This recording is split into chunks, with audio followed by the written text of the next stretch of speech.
평화를 빕니다. 고요함 속에서 우리를 만나러 오시는 주님의 말씀을 따라 걷는 이 묵상의 여정에 당신을 초대합니다. 네, 오늘 저희가 함께 머물 말씀은 마테오복음서 2장 13절부터 23절까지입니다. 세상의 빛으로 오신 아기 예수님께서 그 헤로데의 칼날을 피해서 이집트로 피신하셨다가 마침내 하느님의 때에 다시 약속의 땅으로 돌아오시는 그 여정을 담고 있죠. 네, 맞습니다. 이 여정이 단순히 한 가족이 겪었던 어떤 고난의 기록만은 아닌 것 같아요.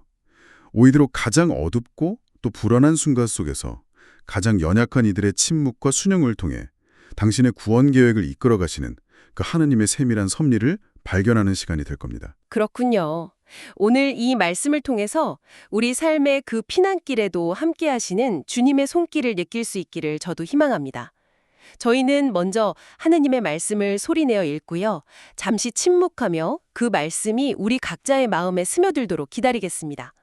그런 다음 말씀이 품고 있는 의미를 함께 나누면서 우리의 삶을 비추어 보는 시간을 갖겠습니다. 네, 좋습니다. 그럼 성가정의 첫 번째 여정, 피신의 길을 함께 떠나보겠습니다. 마테오가 전한 거룩한 복음 2장 13절부터 15절까지의 말씀입니다. 박사들이 돌아간 뒤 꿈에 주님의 천사가 요셉에게 나타나서 말하였다.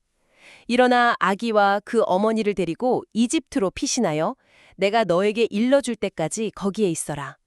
헤로데가 아기를 찾아 없애버리려고 한다. 요셉은 일어나 밤에 아기와 그 어머니를 데리고 이집트로 가서 헤로데가 죽을 때까지 거기에 있었다. 주님께서 예언자를 통하여 내가 내 아들을 이집트에서 불러내었다 하신 말씀이 이루어지려고 그리 된 것이다. 말씀의 첫 장면부터 우리는 참 깊은 신비와 마주하게 되는 것 같습니다. 네, 정말 그렇습니다. 온 세상을 구원하실 하느님의 아드님께서 위협을 피해서 도망자의 신세가 되신다는 게 말이죠. 전능하신 분께서 그냥 기적적인 힘으로 헤로데의 악한 계획을 단숨에 꺾으실 수도 있었을 텐데 말이에요. 바로 그 점입니다. 가장 나약한 아기의 모습으로 피신이라는 이 지극히 인간적인 방법을 택하셨다는 점, 이게 마음에 참 큰 울림을 주는 것 같아요. 맞습니다. 바로 그 지점에서 하느님께서 인간의 역사 안으로 얼마나 깊이 들어오셨는지를 똑똑히 보게 되는 거죠. 당신의 아드님을 고통과 위험에서 그냥 면제시켜 주신 게 아니고요. 우리 인간이 겪는 그 불안과 위협의 한복판으로 들어오게 하심으로써 우리와 함께 걷는 분이심을 보여주시는 겁니다. 그렇군요. 그리고 이 구원의 역사가 계속될 수 있었던 그 중심에는 역시 요셉 성인의 순명이 자리하고 있는 것 같고요. 네, 그럼요. 말씀하신 대로 요셉의 모습이 참 인상적입니다. 천사의 말을 듣고 왜 가야 합니까? 어떻게 해야 합니까? 언제까지입니까? 이런 걸 묻지를 않아요. 네, 전혀요. 성경은 그저 요셉은 일어나 밤에 아기와 그 어머니를 데리고 이집트로 가서라고 그의 즉각적인 행동만을 아주 간결하게 전하고 있죠. 어둠이 짙게 깔린 한밤중에 모든 것이 불합실한 그런 상황에서 오직 하느님의 말씀 하나에 모든 것을 거는 겁니다. 정말 대단한 믿음입니다. 바로 그 침묵 속의 순명이 구원의 역사를 지켜낸 힘인 거죠. 세상은 흔히 크고 화려한 사건이나 강력한 힘을 통해서 역사가 바뀐다고 믿지 않습니까? 네, 그렇죠. 하지만 하느님께서는 한 사람의 조용한 믿음, 그리고 조건 없는 순종을 통해서 당신의 가장 위대한 계획을 이루어 가십니다. 그러니까 요셉의 침묵은 무력함이 아니라 하느님의 뜻에 온전히 자신을 내어 맡기는 가장 능동적인 신앙의 표현이었던 겁니다. 가장 능동적인 신앙의 표현. 정말 맞는 말씀이네요. 결국 이 피신 사건은 우리에게 중요한 진리를 가르쳐주는 것 같습니다. 때로는 우리가 이해할 수 없는 고난을 겪고 또 앞이 보이지 않는 어둠 속에서 피해야만 하는 그런 시간에 마주할 때가 있잖아요. 네, 누구에게나 그런 시간이 있죠. 하지만 그 시간이 결코 버려진 시간이 아니라는 것. 오히려 하느님께서 우리를 악으로부터 지키시고 당신의 계획을 더욱 단단하게 다져가시는 일종의 섭리의 시간일 수 있다는 희망을 발견하게 됩니다. 네, 맞습니다. 이제 성가종의 피신길 뒤에 감춰져 있던 그 끔찍한 비극의 현장으로 넘어가 보겠습니다. 무고한 아기들의 죽음 앞에서 저희는 침묵할 수밖에 없네요. 마테오복음 2장 16절부터 18절까지의 말씀입니다. 그때에 헤로데는 박사들에게 속은 것을 알고 크게 화를 내었다. 그리고 사람들을 보내어 박사들에게서 정확히 알아낸 시간을 기준으로 베들레헴과 그 온 일대에 사는 2살 이하의 사내 아이들을 모조리 죽여버렸다. 그리하여 예레미야 예언자를 통하여 하신 말씀이 이루어졌다. 라마에서 소리게 들린다. 울음소리와 애끓는 통곡소리. 라헬이 자식들을 잃고 운다. 자식들이 없으니 위로도 마다한다.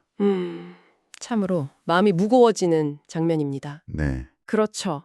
한 인간의 그 뒤틀린 욕망과 두려움이 죄 없는 수많은 생명을 그렇게 무참히 짓밟아 버린 겁니다.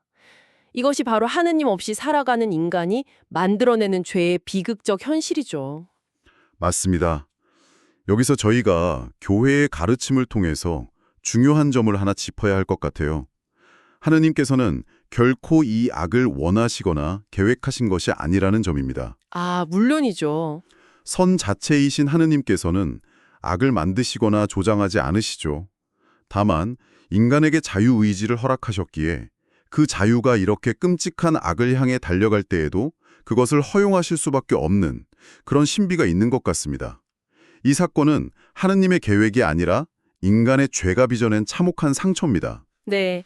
그리고 복음서는 이 사건을 예레미야 예언자의 말을 빌려서 라헬의 통곡으로 묘사하고 있어요. 아, 라헬, 야곱의 아내 말이죠. 네, 맞습니다.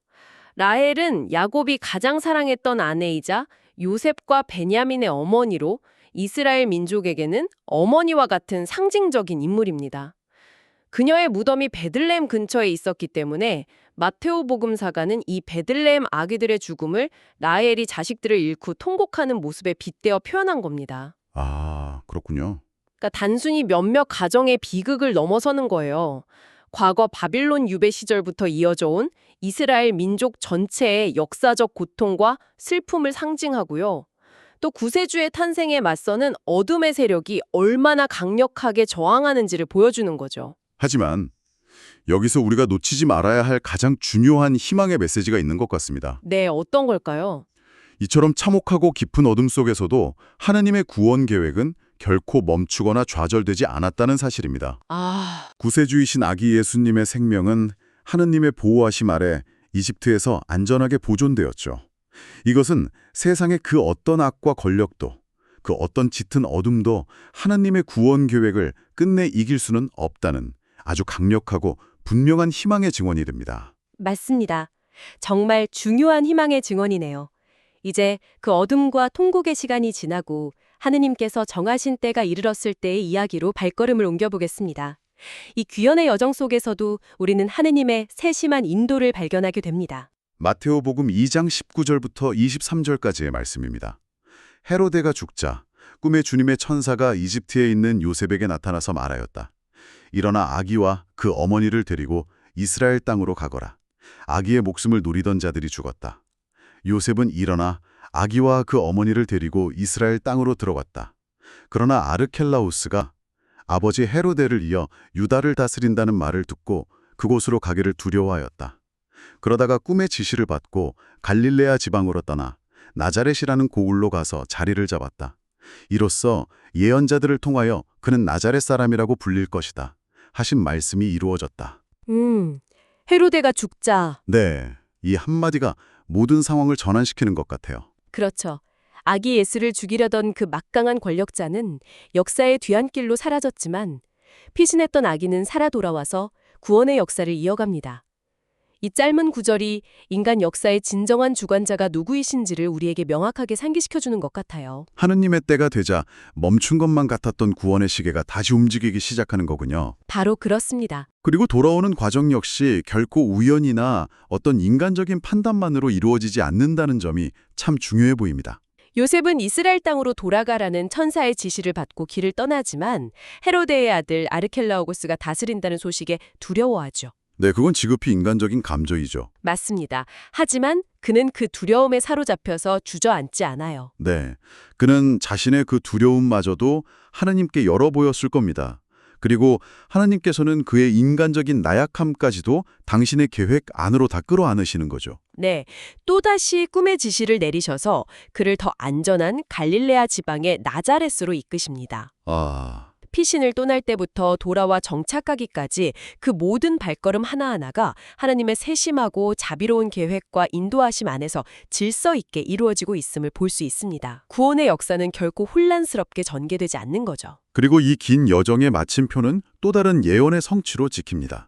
그는 나자렛 사람이라고 불릴 것이다. 네, 당시 나자렛은 율법학자들이나 유력가들에게는 거의 알려지지도 않은 갈릴레아의 아주 작고 보잘것없는 마을이었잖아요. 네, 그랬죠. 세상의 중심이 아닌 가장 변방으로, 가장 낮은 곳으로 가심으로써 예수님의 삶 전체가 구약에서부터 이어진 하느님의 약속 위에 굳건히 세워져 있음을 다시 한번 확인시켜 줍니다. 구원의 이야기는 이처럼 혼란과 위협 속에서도 흔들림 없이 당신의 길을 차분히 걸어가시는 하느님의 신실한 역사임을 깨닫게 되네요. 네. 오늘 우리는 성가정의 피신과 귀한 여정을 따라 함께 걸어왔습니다. 그 침묵의 시간 속에 담긴 하느님의 깊은 섭리를 묵상했는데요. 이제 이 말씀을 우리 각자의 삶으로 가져와 보면 좋겠습니다. 네. 우리 삶에도 예기치 않게 모든 것을 등지고 떠나야 하는 피신의 시간이 있고 이유를 알 수 없는 고통으로 통곡하는 순간이 있고 그리고 마침내 하느님의 부르심에 따라 돌아와야 할 때가 있습니다. 지금 당신의 삶은 이 여정의 어느 지점에 머물러 있습니까? 요셉 성인처럼 하느님의 조용한 이끄심에 귀 기울이며 그분의 때를 신뢰하고 있는지 잠시 마음속으로 성찰을 보면 좋겠습니다. 이피제네 자매님께서는 오늘 말씀을 통해 어떤 은총을 받으셨습니까?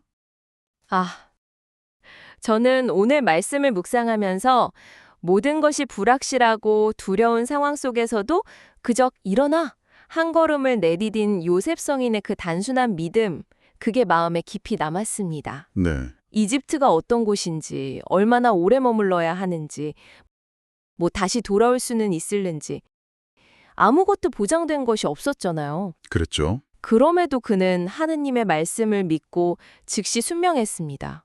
때로 제 삶에서 거창한 계획이나 확실한 미래가 보이지 않아서 막막하고 두려울 때가 참 많습니다. 하지만 오늘 말씀을 통해서 바로 지금 내가 할 수 있는 작은 순명, 바로 지금 내디뎌야 할 그 한 걸음 안에 이미 하느님의 크고 놀라운 계획이 숨어 있다는 그런 깊은 위로와 용기를 얻었습니다. 작은 순명 안에 숨어있는 큰 계획. 네. 거창한 것을 보려고 하기보다 지금 들려주시는 작은 목소리에 응답하는 것이 신앙의 시작이라는 것을 다시금 깨닫습니다. 참으로 깊은 묵상 나눔에 감사드립니다. 자매님의 나눔이 저희 모두에게 큰 위로가 되는 것 같습니다. 이제 함께 마음을 모아 기도했으면 합니다. 침묵 속에서 저희를 이끄시는 주님, 불확실한 내일 앞에서 두려워하고 저희의 계획이 무너져 내릴 때마다 당신의 때를 기다렸던 성가정의 믿음을 본받게 하소서. 저희 삶의 모든 여정, 피신과 고통과 귀환의 모든 순간 안에서 당신의 구원 계획이 한 걸음씩 이루어지고 있음을 굳게 믿으며 오늘 하루도 온전히 당신께 의탁하게 하소서. 우리 주 그리스도를 통하여 비나이다. 아멘. 아멘. 오늘 들은 말씀의 은총이 당신의 하루 끝까지 평화 속에 함께 하시길 기도합니다.